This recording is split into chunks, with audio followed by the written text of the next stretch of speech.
my video message at the beginning of this chapter, I shared the story of James and John. They started their ministry with Jesus as sons of thunder. They were self-centered, power-hungry men, but their lives were dramatically changed. They eventually loved Christ with all their hearts.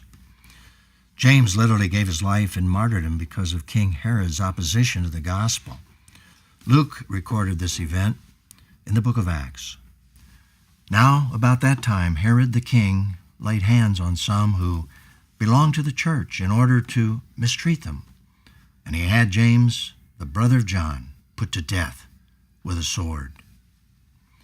By God's grace, John lived to a ripe old age. He was probably in his 90s when he wrote more about love and unity than any of the other apostles. He became a man who eventually modeled what Jesus taught on the Mount of Beatitudes.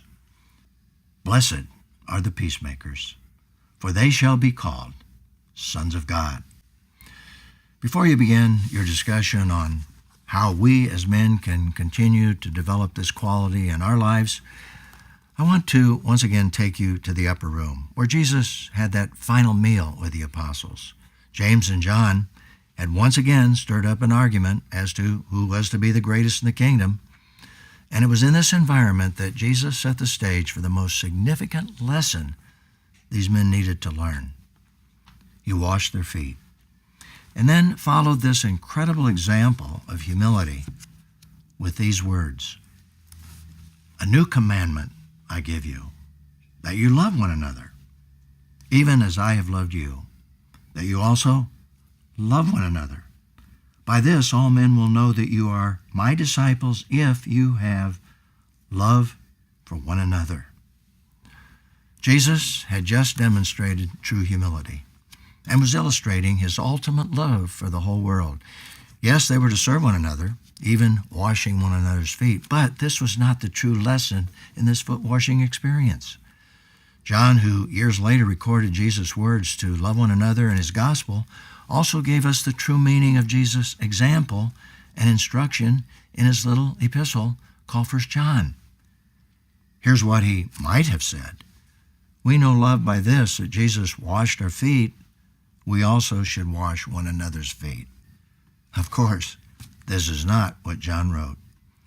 Here he penned these words, which was the true lesson Jesus was teaching them that evening there in the upper room, just before he went to the cross.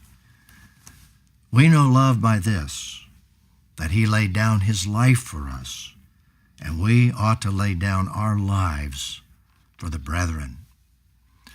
At that moment, these men were not ready to hear or understand the true meaning in Jesus' act of humility, but following Jesus' ascension and the coming of the Holy Spirit, they got the message, so much so that they were indeed willing to lay down their lives for one another.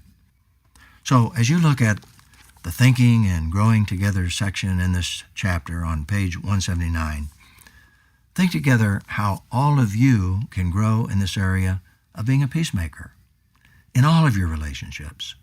The questions for discussion are designed to help you achieve that goal. But one more thing. Before you discuss the answers to the questions, take a look at Paul's concern for unity, which I have included on pages 173 and 174. Review these scriptures together and simply pray and ask the Holy Spirit to open your hearts, open your minds to hear, not just with your ears, but with your hearts. And as you're praying, remember that Jesus Christ prayed for you, for all of us, that we might be peacemakers. In fact, let me review Jesus' prayer. "I do not ask on behalf of these," the apostles, "alone, but for those also who believe in me through their word." That's all of us who are Christians. "That they all may be one, even as you, Father, are in me and I in you. That they also may be in us, so that the world may believe that you sent me. I in them, and you in me, that they may be perfected in unity, so that the world may know that you sent me and love them, even as you have loved me."